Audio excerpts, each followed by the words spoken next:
नमस्कार बच्चों, कैसे हैं आप लोग। उम्मीद करते हैं कि आप लोग बहुत अच्छे होंगे, मस्त होंगे, आप लोग का पढ़ाई बहुत अच्छी तरह से चल रही होगी। तो चलिए आज आप लोगों के लिए सवाल लेके आए हैं जो कि बिहार बोर्ड क्लास 10th के लिए बहुत ही इंपॉर्टेंट है। बिहार बोर्ड एग्जाम के लिए है ना, class 10th Bihar board exam के लिए बहुत ही इंपॉर्टेंट है। क्लास 10th फिजिक्स का है, प्रकाश का अपवर्तन चैप्टर का है।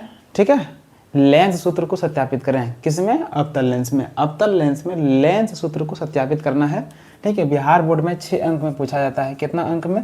6 अंक में पूछा जाता है। बहुत ही इम्पोर्टेंट है। ठीक है, वेरी इंपॉर्टेंट है, मोस्ट इम्पोर्टेंट प्रश्न है ये, क्योंकि 6 अंक में पूछा जाता है। तो चलिए आज आप लोगों का 6 अंक पक्का करने वाले हैं। ठीक है, तो देखिए कैसे इसको हम सिद्ध करेंगे, यानी सत्यापित करना यानी सिद्ध करना है ना, इंग्लिश में इसको प्रूव बोलते हैं। चलिए हम इसको साबित करते हैं। कैसे साबित करेंगे, यानी लेंस सूत्र होता क्या है, कैसे होता है, ये बनता कैसे है ना। तो लेंस सूत्र क्या है?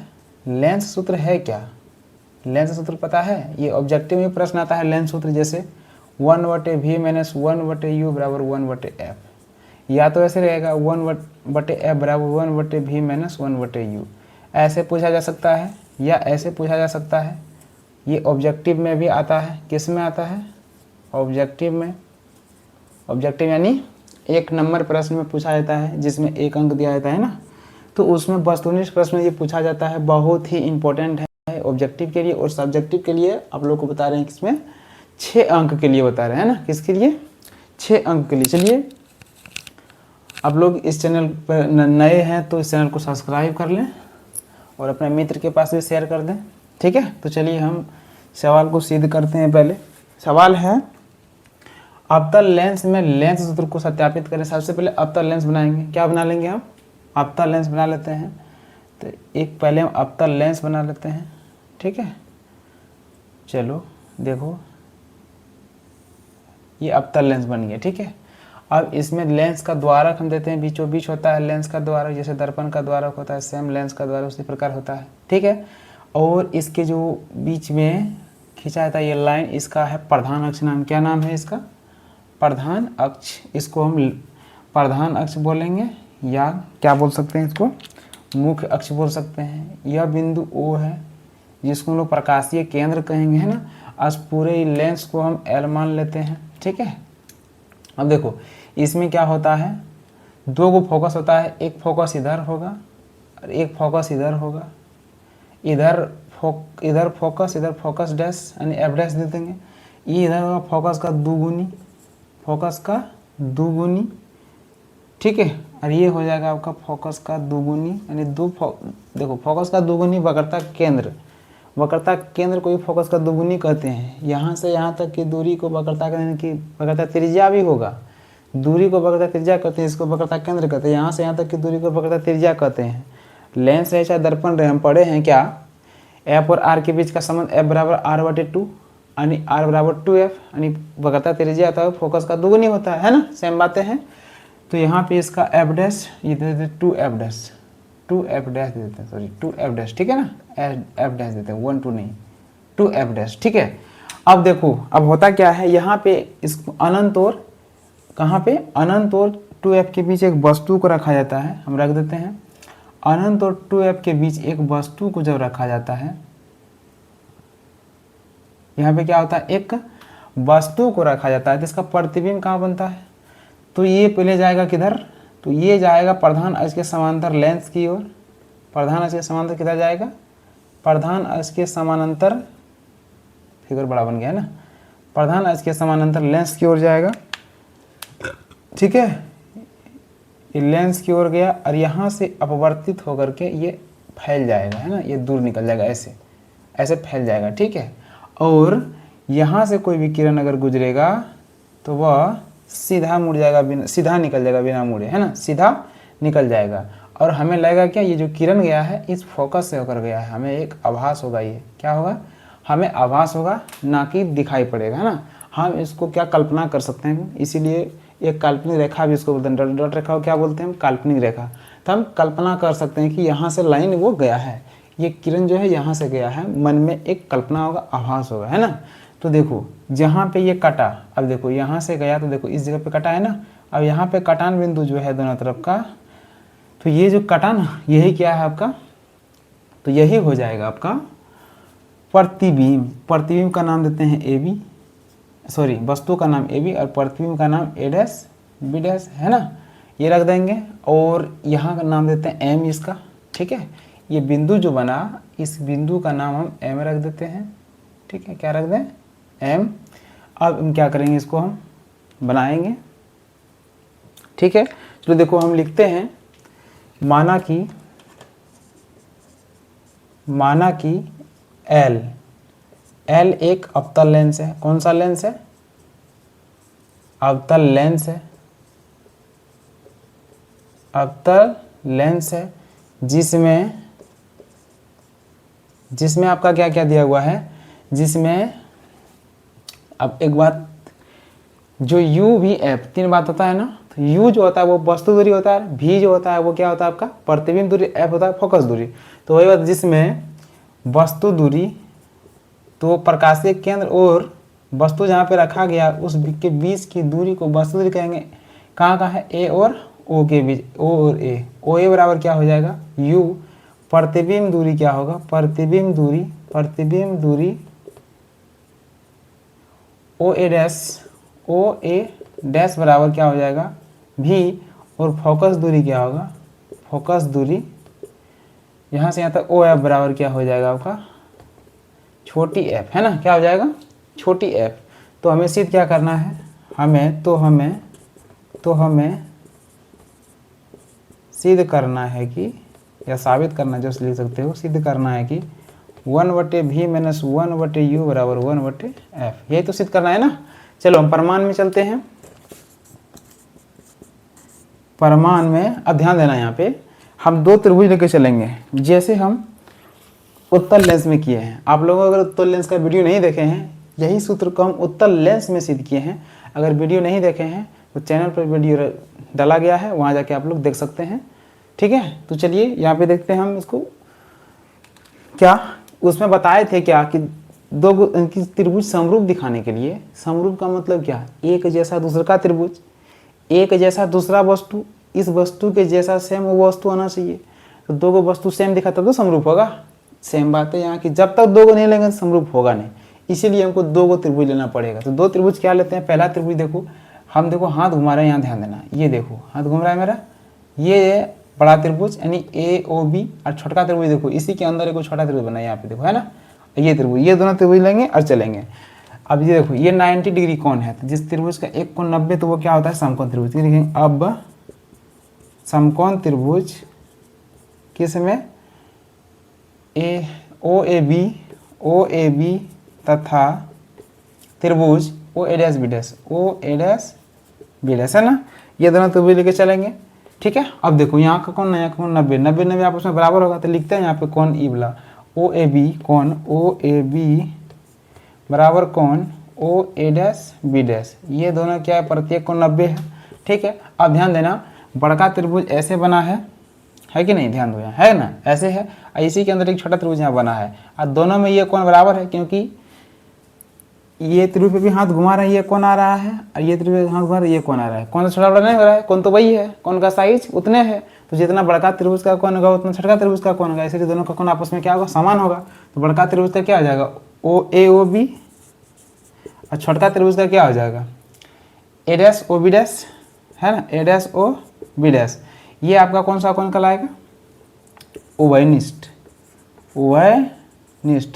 उभयनिष्ठ का मतलब क्या हो गया, उभय का मतलब दोनों, और निष्ठ का मतलब उपस्थित, यानी दोनों में उपस्थित, क्या हो गया, दोनों में उपस्थित। ये कौन दोनों में उपस्थित है, जब दोनों में उपस्थित है तो क्या हो जाएगा, जब किसी त्रिभुज का 2 कोण आपस में बराबर हो तो तीसरा कोण भी बराबर होते हैं।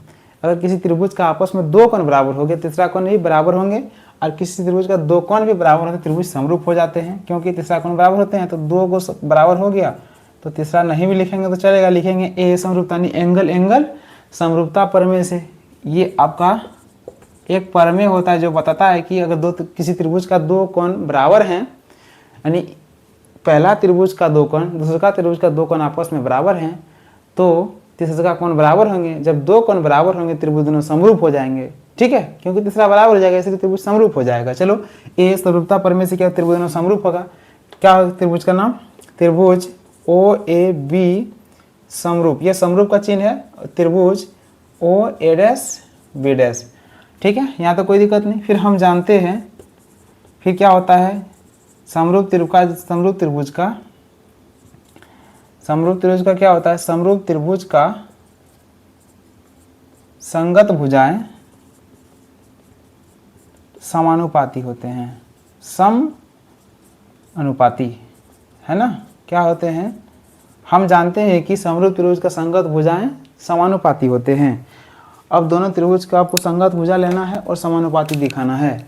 चलो इसको मिटाते हैं, फिर दोनों त्रिभुज का संगत भुजा लेते हैं। आप लोग को स्क्रीनशॉट लेना है तो ले लीजिए। ठीक है, आगे बढ़ते हैं।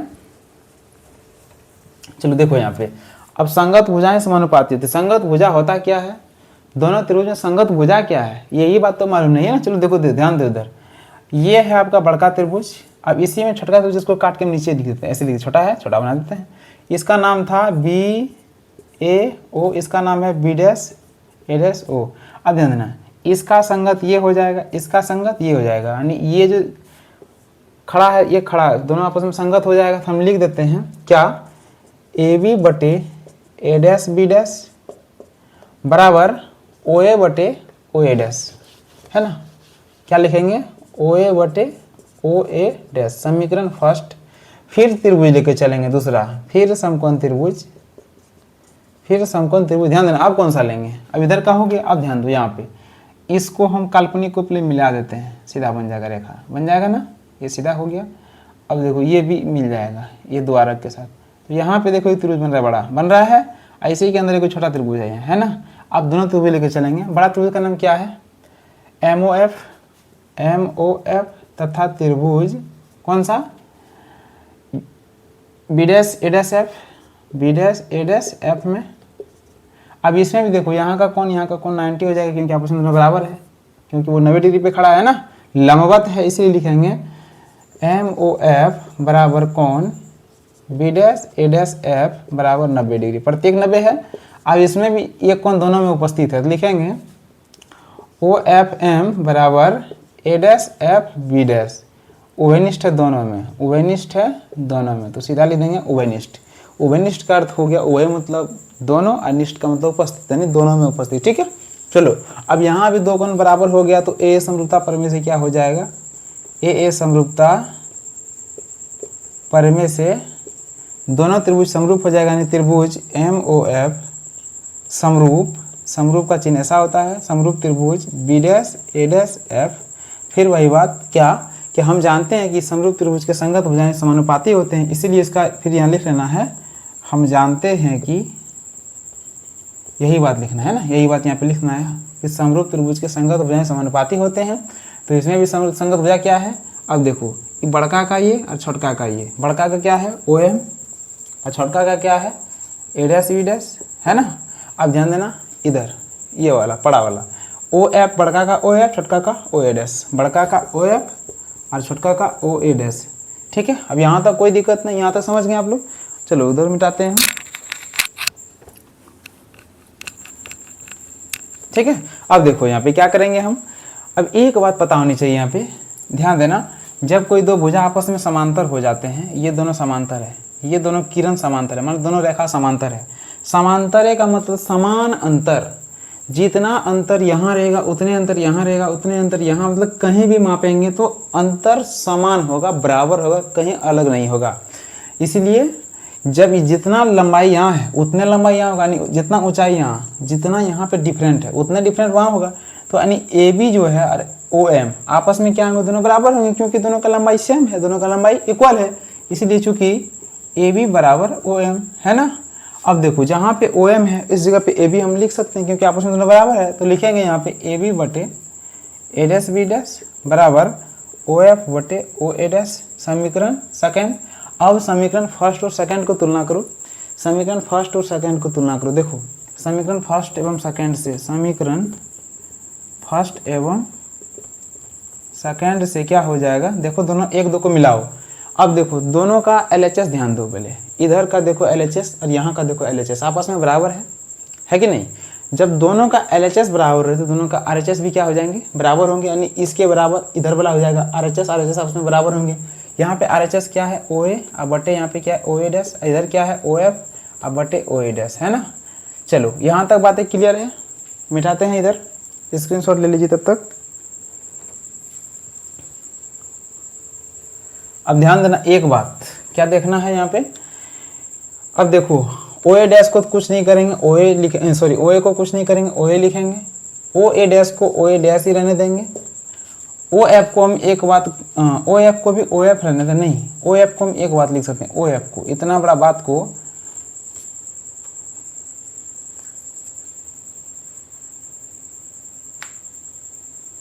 सॉरी यहाँ पे जो लिखे हैं नीचे वाला छोटका वाला ए डैश एफ होगा, क्या होगा, ए डैश एफ होगा, है ना। छोटा त्रिभुज का ये होगा ना, बड़ा त्रिभुज देखो इसका संगत, सॉरी यहाँ पे लिख रहे थे ना, कहाँ पे लिखे थे बाबू, हाँ यहाँ लिखे थे, पीछे भी लिखे थे। तो पीछे अगर यदि जहाँ पे गलती था उसको सुधार लेना, तो जहाँ भी गलती था उसे क्या करना, सुधार लेना, ठीक है।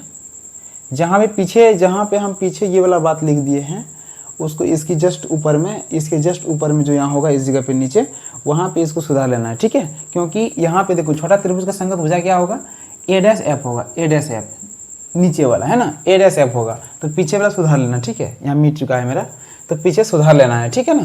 देखो सुधर गया। अब देखो यहाँ पे ए डैश एफ को हम लिख सकते हैं, ए डैश एफ, इतना सा बात को लिख सकते हैं, ये पूरे में इतना बड़ा में इतना सा घटा दें, इतना सा बचेगा, हम लिख पाएंगे ना। यानी जहाँ ए डैश एफ है लिख पाएंगे, तो ओ एफ को ओ एफ रहने देंगे, ए डैश एफ को हम लिख पाएंगे क्या, ओ एफ माइनस ओ ए डैश लिख पाएंगे ना। अब देखो पीछे मान के रखे हैं, पीछे मान के रखें क्या कि वस्तु दूरी। अब हम चिन्ह परिपाटी का प्रयोग करेंगे, चिन्ह परिपाटी। चिन्ह परिपाटी क्या बताता है, चिन्ह परिपाटी का प्रयोग करते हुए सभी पदों में मान रखने पर, सभी पदों में मान रखने पर, ठीक है। ध्यान देना चिन्ह परिपाटी क्या कहता है, चिन्ह परिपाटी होता क्या, ध्यान देना। ये आप लोग ग्राफ में पढ़ते हैं, निर्देशांक ज्यामिति का एक चैप्टर है मैथ में, वहाँ पढ़ते हैं। ई जो होता है जहाँ कट लगता है, जहाँ प्लस बनता है, ये इसको मूल बिंदु कहते हैं, 0 0। अब मूल बिंदु के इधर इस साइड में सब क्या होता है, माइनस में होता है, सब क्या होता है माइनस में, -1 -2 -3 लिखते हैं जिस तरह का रहता है। तो इधर का क्या लिखते हैं, प्लस लिखते हैं, ऊपर क्या लिखते हैं प्लस, नीचे क्या लिखते हैं माइनस। सेम बात है यहाँ है, यही चिन्ह परिपाटी तो फिजिक्स में पढ़ते हैं, जो वहाँ हम लोग निर्देशांक ज्यामिति और ग्राफ पढ़ते हैं, तो वही तो इसका यहाँ पे फिजिक्स में पढ़ते हैं, उसका नाम चिन्ह परिपाटी दिया गया है, ठीक है। अब ध्यान देना, यहाँ से इधर, यहाँ से इस प्रकाशीय बिंदु से, इसमें क्या होता है कि सभी दूरियां प्रकाशीय बिंदु से मापी जाती है, ठीक है। और हमेशा लेंस के बाईं ओर वस्तु को रखा जाता है, चाहे लेंस रहे चाहे दर्पण रहे, उसके बाईं ओर वस्तु को रखा जाता है, ठीक है। अब देखो यहाँ से इधर की सब दूरी क्या होगा, माइनस होगा, ठीक है। और यहाँ से इधर की सब दूरी प्लस होगा, इसके ऊपर सब दूरी प्लस, इसके नीचे सब दूरी माइनस होगा, है ना। तो इधर से इधर की दूरी को हम लिखेंगे माइनस में। अब ध्यान देना ओ और ए, यहाँ से यहाँ तक की दूरी क्या हो जाएगा, वस्तु दूरी, क्योंकि ए पर वस्तु है और ओ क्या है आपका, तो ओ आपका प्रकाशीय केंद्र, दोनों के बीच की दूरी क्या होगा, तो वस्तु दूरी। वस्तु दूरी को क्या कहेंगे हम, यू, यू माइनस में लिखेंगे। अब ओ ए डैश, ओ ए डैश यहाँ से प्रतिबिंब दूरी, प्रतिबिंब दूरी के ग्राफ के इधर, सॉरी प्रकाशीय केंद्र के इधर है ना, बाईं ओर है ना, ये भी होगा माइनस में, ठीक है। ओ एफ, ओ एफ ये फोकस दूरी, ये भी माइनस में होगा, अब तो लेंस का फोकस माइनस होता है, ओ एफ माइनस और माइनस ओ ए डैश यानी कि माइनस भी। अब इसको हम सॉल्व करेंगे, माइनस यू बटे माइनस भी, माइनस कट जाएगा, यहीं कटा दो भाई, खत्म, कहानी यहीं खत्म हो गया इसका, माइनस से माइनस खत्म, ठीक है। अब ध्यान देना यहाँ बचा क्या, माइनस एफ बटे माइनस एफ, अब माइनस माइनस प्लस भी। अब इसको हम करेंगे क्रॉस मल्टीप्लीकेशन, जिसको हम हिंदी में कहते हैं वज्र गुणन। वज्र गुणन करेंगे, उधर मिटाते हैं, वज्र गुणन कर देंगे, है ना। चलो वज्र गुणन कर देंगे, क्या होगा वज्र गुणन इसका, देखो यहाँ पे, इधर देखो, कोना कोनी इसको गुना करते हैं, इस कोना से इस कोना में, इस कोना से, ठीक है। कोना कोनी गुना करना है तो यू से गुना कर देते हैं, पहली बात हम यू से गुना करेंगे, F minus F plus you, minus F plus भी है, यू नहीं है, बराबर। अब भी गुना है तो भी एफ, भी गुना माइनस एफ, तो माइनस भी एफ लिख देते हैं, ठीक है, माइनस भी एफ। अब गुना करो माइनस यू एफ, अब प्लस यू गुना भी यू भी माइनस भी एफ। अब सभी पदों में क्या करेंगे, सभी पदों में u भी f से भाग देंगे, u भी f से भाग देने पर, ठीक है, दे दो भाग, माइनस यू एफ बटे यू भी एफ, प्लस यू वी बटे यू वी एफ बराबर माइनस वी एफ बटे यू वी एफ, है ना। अब कटेगा कौन कौन सा, कटेगा कौन कौन सा, उसको हम कटा लेते हैं। u से u खत्म, f से f खत्म, u से u खत्म, v से v खत्म, है ना। ऊपर नीचे कटता है, v से v खत्म और f से f खत्म। बचा क्या यहाँ पे, अब जो जो बचा है उसको लिखेंगे। इधर मिटाते हैं, स्क्रीनशॉट लेना है तो ले लो, हम मिटाते हैं इधर। अब देखो यहाँ पे क्या हो जाएगा, जो बचा है उसको लिखेंगे। अब बचा क्या क्या यहाँ पे देखो, यहाँ माइनस ऊपर में नहीं तो कुछ माइनस है, और नीचे क्या बचा, भी बचा, माइनस 1/v प्लस 1/f, यहाँ 1/f बचा बराबर, यहाँ तक माइनस 1/u। अब क्या करना है आपको, पक्षांतरण कर देना है, इसको अरेंज कर देना। देखो u 1/u 1/v 1/f आ चुका है ना, 1/u 1/v 1/f आ चुका है। आपको करना क्या है, सिर्फ इसको पक्षांतरण कर देना है, जिस तरह सूत्र था उस पर ला देंगे, है ना। अब ध्यान देना करना क्या है, अब देखो इसको लाओ इधर, तो माइनस 1/v, अब ये इधर माइनस में इधर के प्लस में 1/u हो जाएगा, और ये इधर प्लस में उधर जाके माइनस 1/f हो जाएगा ना। पक्षांतरण कर देंगे। अब यहाँ से माइनस कॉमन ले लेंगे, ठीक है, तो 1/v प्लस, सॉरी माइनस जब कॉमन ले लेंगे तो ये माइनस हो जाएगा, 1/u हो जाएगा, ठीक है। और यहाँ पे 1/f लिखेंगे। इस माइनस से इस माइनस कट जाएगा, क्योंकि भाग देंगे सभी पदों में माइनस से, दोनों तरफ माइनस से भाग देंगे तो माइनस माइनस कट जाएगा, तो डायरेक्ट हम कटा देते हैं। तो बचा क्या, 1/v माइनस 1/u बराबर 1/f।